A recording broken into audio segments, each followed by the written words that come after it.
A história de hoje é da Laura, uma mulher sonhadora que vivia na pequena cidade de Descalvado, no interior de São Paulo. Com uma infância simples, Laura sempre buscou algo mais. Aos 17 anos, tomou a decisão de se mudar para o Guarujá, no litoral de São Paulo. Foi nessa nova cidade que ela conheceu seu primeiro marido, João Paulo, um músico que tocava violão em bares do litoral e que se tornaria o pai de seus 2 filhos, Maria Letícia e Lucas. Laura tinha 22 anos quando teve sua primeira filha, Maria Letícia. 3 anos depois, nasceu Lucas. Laura e João Paulo não eram casados no papel, mas viviam uma vida de casados. No entanto, a vida com o músico não foi fácil. Ele frequentemente ficava fora de casa por semanas, deixando Laura sozinha com as crianças e sem dinheiro. Eles moravam em um bairro periférico no Guarujá. Laura, que não podia contar com o dinheiro do músico, sempre teve que se virar para alimentar e dar o mínimo para seus filhos. Para sustentar sua família, Laura trabalhou em diversos lugares, como camareira em hotéis, de frentista em posto de gasolina, de empregada doméstica em casas de família e muitas vezes vendia flores à noite em bares e restaurantes. Para isso, frequentemente precisava deixar as crianças pequenas aos cuidados de uma vizinha. Ela enfrentou muitos desafios, mas nunca desistiu. Cada esforço e cada sacrifício eram por Maria, Letícia e Lucas, para que eles tivessem uma vida melhor que a dela. João Paulo, além de nunca dar dinheiro para comprar alimentos para os filhos, ainda se sentia no direito de exigir os deveres de casa, comida pronta, casa limpa e ainda brigava com as crianças.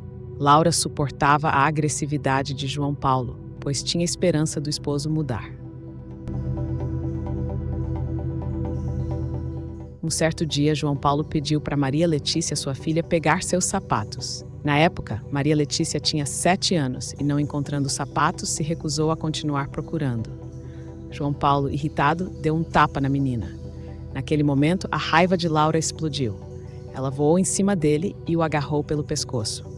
Os vizinhos, ouvindo a briga, chamaram a polícia. Os policiais chegaram, mas João Paulo fugiu pelo muro de trás da casa.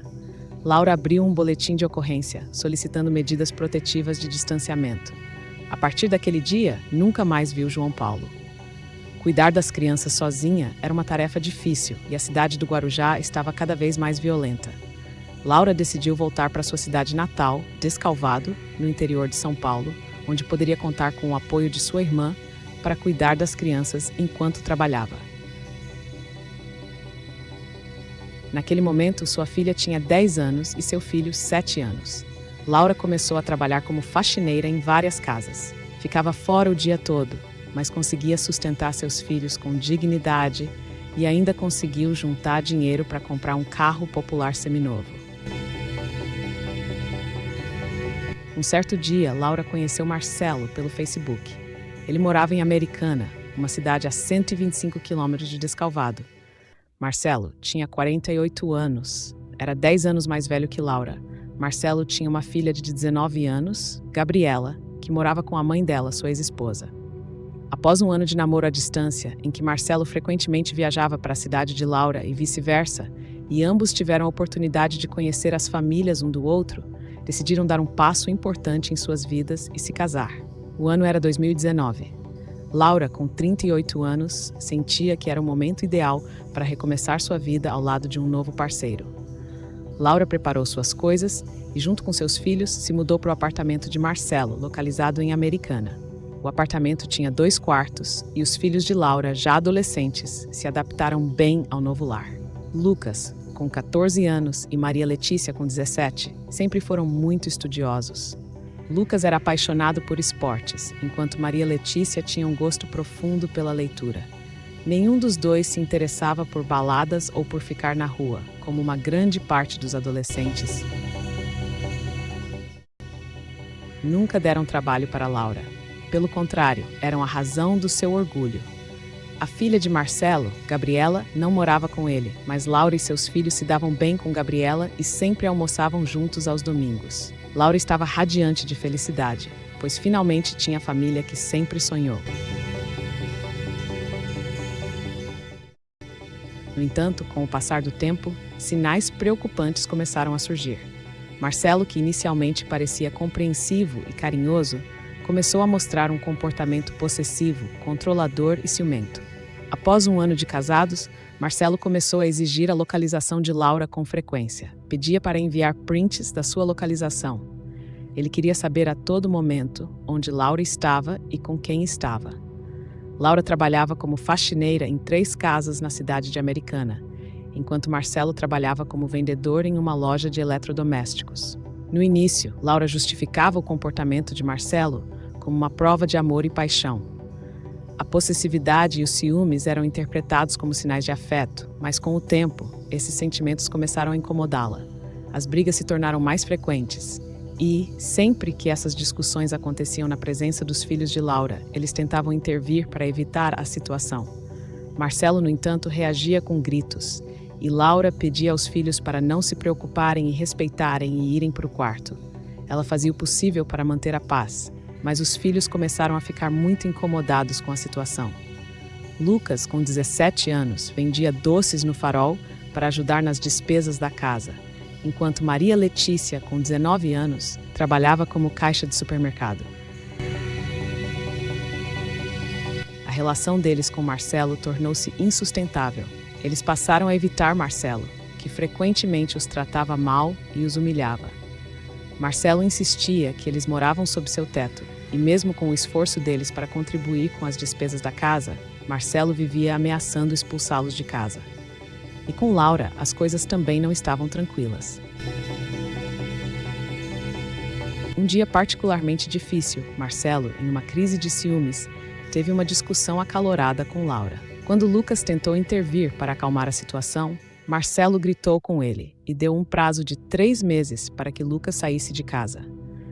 Laura disse que Marcelo não poderia fazer isso, pois seu filho tinha apenas 17 anos. A partir do dia seguinte, Lucas passava o dia inteiro na rua, vendendo doces para economizar dinheiro e se mudar. Maria Letícia, vivenciando diariamente o relacionamento conturbado de sua mãe com Marcelo, e sabendo que seu irmão estava prestes a deixar a casa, desenvolveu uma depressão grave que a impedia de sair da cama. Sua condição se agravou a ponto de ela faltar ao trabalho por uma semana. Preocupada com a situação da filha, Laura decidiu ir até o supermercado onde Maria Letícia trabalhava para explicar a situação ao chefe dela. O chefe, compreendendo a gravidade do problema, aconselhou Laura a buscar ajuda médica especializada para Maria Letícia. Seguindo a orientação, Laura levou Maria Letícia para uma consulta com um médico psiquiatra. O médico avaliou a condição da jovem e decidiu afastá-la do trabalho para que pudesse receber o tratamento adequado. Foi um período extremamente difícil para Laura. Apesar de testemunhar o sofrimento de seus filhos, ela não conseguia se separar de Marcelo e estava determinada a restaurar o casamento, acreditando que as coisas poderiam melhorar com o tempo. No entanto, 3 meses se passaram. E mesmo sem ter completado 18 anos, Lucas decidiu que precisava sair de casa e se mudou para Florianópolis. Escolheu Florianópolis ao pesquisar cidades com qualidade de vida para se morar. Lá, conseguiu alugar um quarto e começou a vender doces nas ruas para se sustentar. Laura ficou com o coração partido ao ver seu filho ir embora. Fez o possível para encontrar conforto na oração, pedindo a Deus que protegesse Lucas em sua nova jornada. Alguns meses após a saída de Lucas, Maria Letícia também decidiu se mudar para Florianópolis, para estar ao lado do irmão. Laura, por sua vez, permaneceu em Americana com Marcelo, tentando seguir em frente com sua vida, apesar das dificuldades e do vazio que sentia com a partida de seus filhos. No entanto, com o tempo, Marcelo começou a demonstrar um comportamento cada vez mais ciumento e possessivo. Laura percebeu que aqueles ciúmes não era apenas uma característica passageira, mas algo profundamente perturbador. À medida que o relacionamento avançava, Marcelo se tornava cada vez mais agressivo. Ele insultava Laura constantemente, a depreciava e a fazia sentir-se a pior pessoa do mundo. O que mais a chateava era a forma como ele a criticava quando ela se vestia, sempre a chamando de ridícula por usar roupas que não eram do gosto dele. Embora Marcelo nunca tenha agredido Laura fisicamente, ele a humilhava de formas que minavam sua autoestima. Laura se sentia presa em um ciclo de esperança e decepção, acreditando que as coisas poderiam melhorar e que Marcelo poderia mudar. Até que, em um momento de clareza, Laura percebeu o quão tóxica a relação havia se tornado. Antes de conhecer Marcelo, Laura era uma mulher forte, confiante e alegre. No entanto, com Marcelo, ela estava se afundando em um mar de insegurança, tristeza e medo. Foi nesse momento que Laura decidiu compartilhar sua situação com sua irmã Leia. Leia ajudou Laura a perceber que ela estava em um relacionamento abusivo. Para Laura, admitir a realidade foi difícil. Parecia que Marcelo queria vê-la sofrer. Um exemplo disso era que assim que ela chegava do trabalho, ele não a deixava descansar. Exigia que ela limpasse a casa, mesmo quando já estava limpa, preparasse o jantar, costurasse suas roupas e sempre inventava alguma tarefa para Laura realizar. Além disso, Marcelo não contribuía com as despesas da casa, pagava apenas o condomínio do prédio e a prestação do apartamento. Laura era responsável por comprar comida, produtos de limpeza e pagar contas de água, luz e internet, o que aumentava ainda mais o peso que ela carregava. Ao contar os detalhes de sua situação, Leia disse a Laura que ela deveria se separar urgente de Marcelo. No entanto, Laura ainda alimentava a esperança de que Marcelo mudaria e não queria se separar. Ela desejava profundamente que ele melhorasse e que sua família pudesse finalmente encontrar paz. Um dia, enquanto Laura estava limpando a casa novamente por ordem de Marcelo, ela ouviu seu marido falando ao telefone no quarto. Laura ficou atrás da porta e ouviu Marcelo se declarando para outra mulher, dizendo que a amava e que não suportava Laura. Em um estado de desespero, ela correu para a varanda do apartamento e subiu em um banco, prestes a se jogar. Naquele momento, Marcelo, que estava indo para a cozinha, viu Laura, correu e a puxou. Laura caiu sentada no chão da varanda e chorou compulsivamente. Apesar de ter salvo a vida de Laura, Marcelo gritou com ela, apontando o dedo em seu rosto. Ele disse que da próxima vez ele a deixaria se jogar, que só não a impediu, porque a polícia poderia suspeitar dele. Marcelo disse que se ela quisesse se matar, que fizesse do viaduto e não do apartamento dele. Naquela noite, Laura passou a madrugada acordada no sofá e também ficou o dia seguinte inteiro deitada e chorando. Nem foi trabalhar. Laura refletiu muito sobre sua vida antes de conhecer Marcelo, uma mulher forte, independente e cheia de sonhos. Ela decidiu que não iria mais permitir que Marcelo destruísse ainda mais sua autoestima e sua vontade de viver. No dia seguinte, enquanto Marcelo estava no trabalho, Laura arrumou suas coisas e deixou um bilhete na mesa da cozinha que dizia: "Eu mereço ser feliz. Estou indo embora." Então, Laura voltou para Descalvado para a casa de sua irmã e em poucos dias encontrou um apartamento pequeno, mais acolhedor, para morar. Laura também procurou um advogado para iniciar o processo de divórcio, embora tenha sido um passo difícil e doloroso. Lucas e Maria Letícia, ao saberem da decisão de sua mãe, ficaram orgulhosos de ver a força e coragem por finalmente se libertar de um relacionamento abusivo, mas continuaram morando em Florianópolis.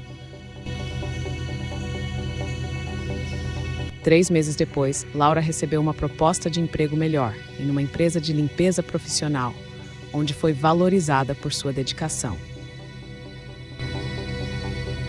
Essa foi uma história real. Veja mais informações na descrição deste vídeo. E não esqueça, se inscreva no canal, dê um curtir e ative o sininho para ser notificado de novas histórias assim que elas saírem. Te aguardo no próximo vídeo.